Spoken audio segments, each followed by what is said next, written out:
Red Dice Diaries podcast, a rambling journey through the wonderful world of RPGs by a long-time GM and player. The music at the start of this podcast is Shinigami by Tarek, used under Creative Commons license. Okay, so this episode I'm going to start by answering some voicemails that I've been left, and then I'm going to go on to talk a little bit about my thoughts following my first game of Thousand Lands, the BX Essentials hex crawl game that I'm running. So without further ado... Hey Red Dice Diaries, it's Ivy the Happy Whisk, and I am calling in. I went all the way back to your first podcast, and now I'm creeping my way up, and I just wanted to say hello, and happy anniversary, which I guess this was a while ago, and that's about it. And here's to more good page-turning books, adventures, and fun. I agree. Show, don't tell. That's one of the writing things from way back when the world was flat. Show, don't tell. Don't tell me a whole bunch of crap. Show me how good it is. This is Ivy the Happy Whisk, and I'm enjoying your podcasts. Over and out. So that's Ivy the Happy Whisk there. Thank you very much for all your kind words, Ivy. Glad you're enjoying the podcast. And yeah, I think sort of showing and not telling is a very important part of RPGs, especially when in reality you pretty much sat around a table or a computer or whatever. I think it's very important to convey sort of sensory information and things like that to players rather than just sort of telling them like, an orc attacks or whatever. You know, you should really be sort of conveying more information about what that orc's like, what it smells like, what it looks like, what sounds it's making, etc. And also, as I was saying in the podcast entry you're referencing, if someone's doing a game, don't just tell me how cool it is, show me how cool it is. Again, thanks for getting in touch, Ivy. Enjoying your podcasts as well. Catch you soon. Hi John, Colin, Spike Pit. Really enjoying your Rose of West Haven episodes.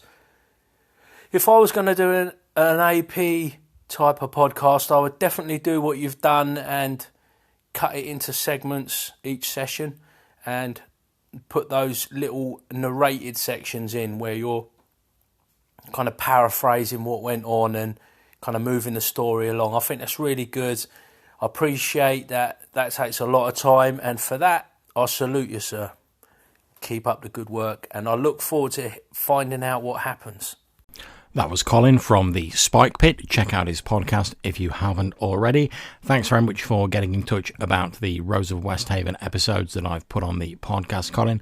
Glad you've enjoyed them. And yeah, I think it's certainly, as I've got along, I've become more and more aware, both myself and from others, that a lot of people don't really have time to listen to like 4 or 5 hour long videos or sort of podcast entries of actual plays. So although it's not an ideal way of doing it, I think the narrated sections that you were talking about are one way of cutting down through dead air, or when there's a lot of out of character discussion going on, or when there's stuff that doesn't really add a great deal to the narrative. It might have been fun at the time, and I don't begrudge that the players having a bit of a chat and having a laugh and enjoying themselves, but in terms of an actual play, it doesn't add a lot. So I think although it can take a lot of time, it can be quite frustrating, and I've got to admit I don't always have the time to do it.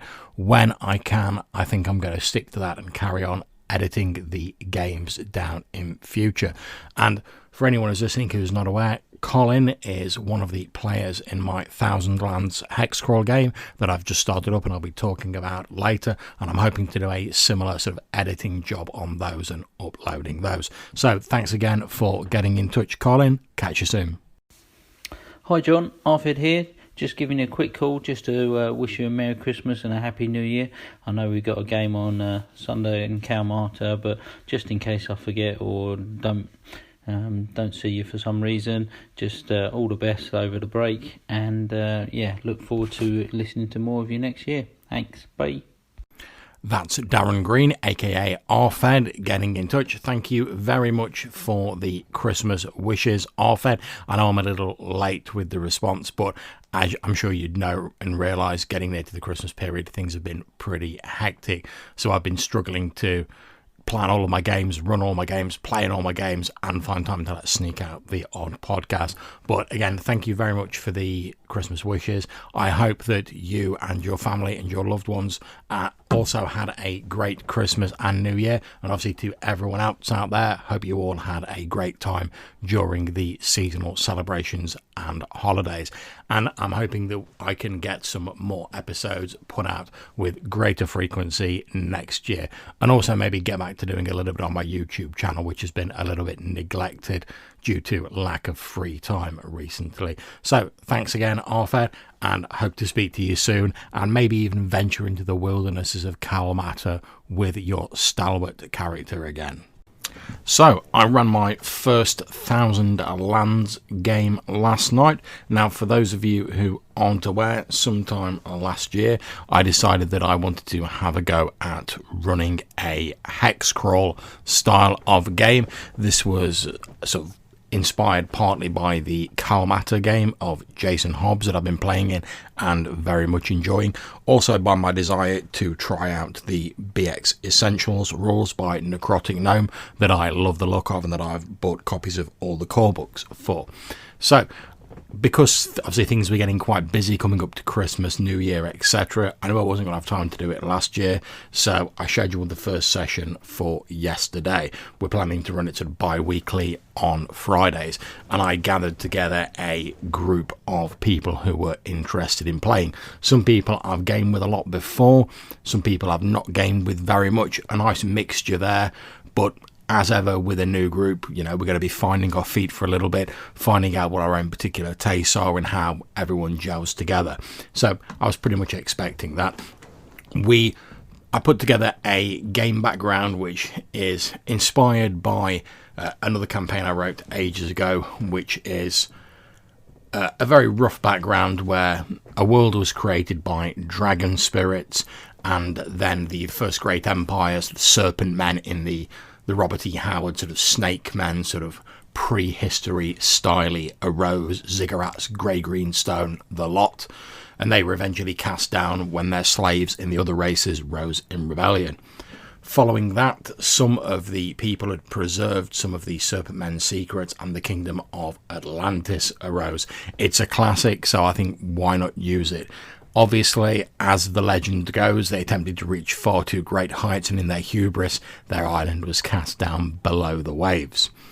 After the fall of Atlantis, a few remaining sorcerers used their powers to make themselves mighty, cowing all with their magics, breeding orcs and similar creatures as foot soldiers to enforce their will, and styling themselves the Sorcerer Kings. Eventually, after many hundreds of years, they too came crashing down to Earth. Perhaps they warred with each other, or maybe their creatures slipped their leashes. No one really knows. But the world was plunged into chaos, with the last bastion of safety for civilized people being the large town known as the Last City, ruled over by one of the apprentices of the Sorcerer Kings, who used his magics to protect the people within the bounds of the Last City, a man by the name of Gerund. So that's the basic background, and it's basically there to justify a Points of Light style setting where pretty much all of the world, everyone has a vague idea what's out there, but no one's really explored it. You know, nature's reclaimed a lot of stuff, monsters roaming everywhere, ruins of previous civilizations, Sorcerer Kings spawned monstrosities, the whole deal. You get the idea. And the idea of the campaign is mainly a hex crawl for the characters, the players, to go out and discover stuff, explore, find out what's going on.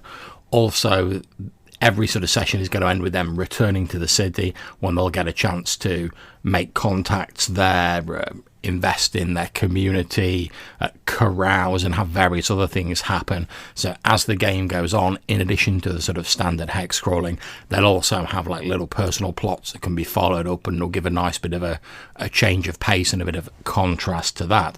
The first of those happened at the end of the first session, but before I get into that, the first session, which I'll be releasing a video of as soon as I've edited it and is available as an unedited live stream, although I'm not sure how long it'll stay up there, on my Twitch at the moment as of the time of recording, and likewise I'll upload the edited version there once it's done, and I'll probably put an audio version in this podcast as well.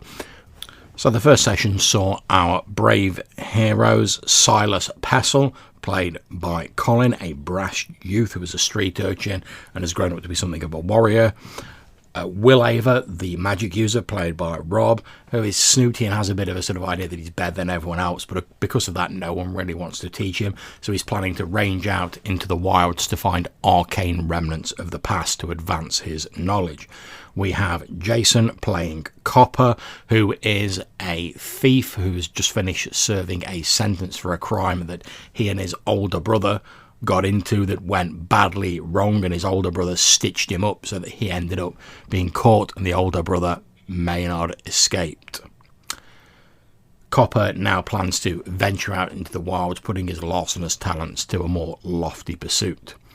Finally, we have Samson, played by Johannes Pavela, who is a follower of Set or Sutek, a cleric who is motivated to go out and fix the world, wanting to reclaim the wasteland for civilization. They travelled out. They had various rumours about different places, including the mountains of the Silver Peak, where apparently there's a group of holy men who spend their evenings gazing at the heavens and plotting the movements of celestial bodies. The Orcs' Blood Forest, where the last battle against orcs and men took place, and the Darkling Hills, reputed to be pockmarked with caverns, chasms, tunnels, etc.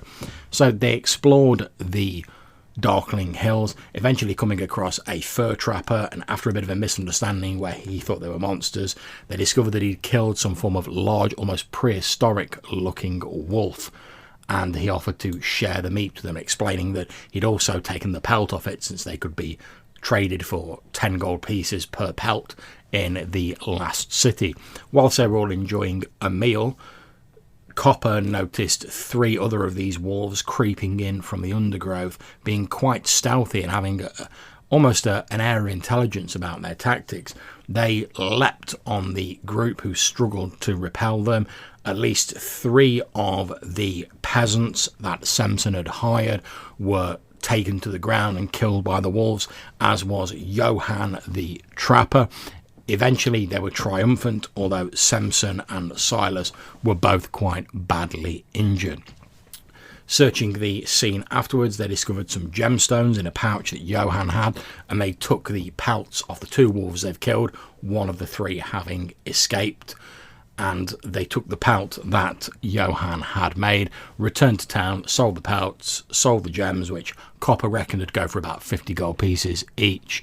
Then they went on a bit of carousing, and this is where the first personal plot line started to come up, since after the carousing they all spent their various amounts of money to find lodgings, food, etc. Most of them chose to go for the bare standard of living. However, Silas chose to not spend any money and spend his evenings out on the street.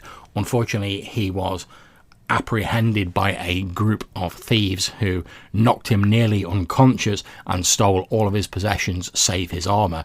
He awoke just as they were trying to remove the clasps and managed to drive them off, although in his dazed state he couldn't pursue them. Later on, when he was in the tavern sharing a few commiseratory drinks with Copper, who was out celebrating and carousing, they began putting together a plan to chase down these vagabonds. So that's where we're going to pick up next session, them chasing after these thieves, trying to recover Silas's equipment.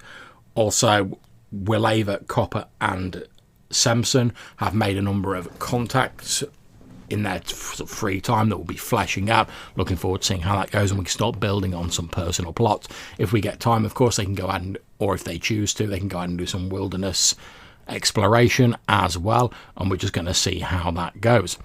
All in all, I really enjoyed the game. The players were great fun. Obviously, it took us a little bit of time to get into it, since we're all unused to the BX Essentials rules, or we've all played various versions of D&D, and not really knowing what characters we were going to have, and not really knowing where they were going to go, etc. Most of my sort of Roll20 style shenanigans were a little bit ad hoc and off the cuff, and we did have a few moments where we had to pause while I like set up counters and stuff like that, but all the players took it in fairly good spirits and seemed to have a good time, and I certainly enjoyed running it. So I'm very much looking forward to the next session, and hopefully I'll be talking a little bit more about this in the podcast in future. So that's it for this episode. If you have any questions or suggestions for things you'd like to see in the podcast in future, please either email them to reddicediaries@gmail.com or drop me a voicemail at Anchor. Until I see you next time, wherever you're playing, take care and enjoy yourselves.